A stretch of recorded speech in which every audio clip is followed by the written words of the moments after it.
Alright, I'm back. Now that we removed a lot of the seeds out, it's almost impossible to get all of them, but try your best. I try to remove what I could. Actually throw it into my food processor, my small little chopper. Throw it in here for now, while we put the other items. If you want to make it really hot, you could also use some of the other hotter peppers like habaneros, and you could just use take off the seeds and be sure to use the little bulb that's inside. That'll actually give it really, really hot flavor. But the only reason I use serranos is it has a good flavor. The habaneros are a little bit bitter, so it's better to use when you make salsa. Try to use jalapenos or serrano peppers. I'm gonna squeeze a little bit of lime in there also. Not too much, just enough just to give it a little bit of flavor. A bit of lime. And I got one tomato. I usually remove the seeds on this because let me take this off just a little bit, not too bad.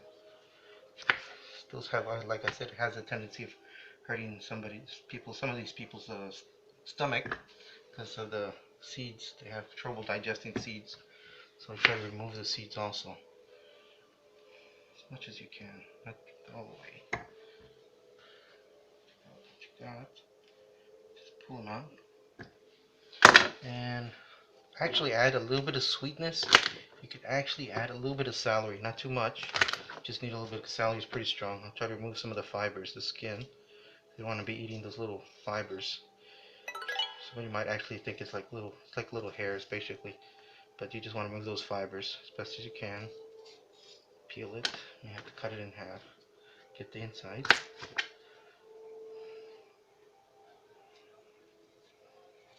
Be careful not to cut yourself.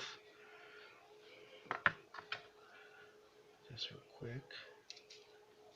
Just need a little piece, just to give it a little bit of a different sweetness. Some people like it a little sweet. I do too. So I like the tomato base because you can make either a green chili base or green salsa, but I'm making more of a red salsa.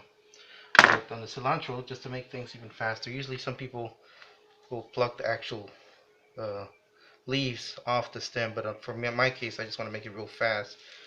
And of course, try to rinse this before you use it. I've already rinsed it like 3 or 4 times. Just a good handful of some cilantro. Let me go ahead and chop it a little bit because it won't chop all the way in the food processor. And of course the can of tomatoes. Right here, can opener.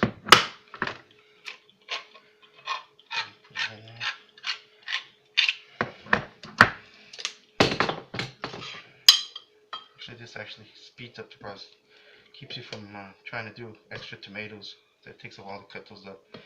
For some reason, canned tomatoes are usually a little bit more sweeter also. It's another reason I like to use those. And got almost everything together. Let me get a pinch of salt. A little bit more, maybe 2 pinches of salt. And let's get it ready to chop. Put the lid on this. I want it to splatter. Start this. You guys can see everything's in there.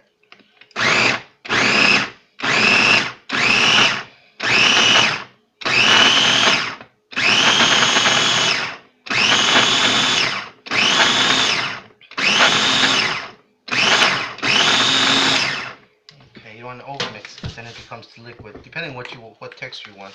I like mine a little chunky. Let me see. What else I got? I want you guys to see the final product. Get my stuff out of the way. You can actually see some of the final product here. As you can see, it looks fresh, and it was that easy to make.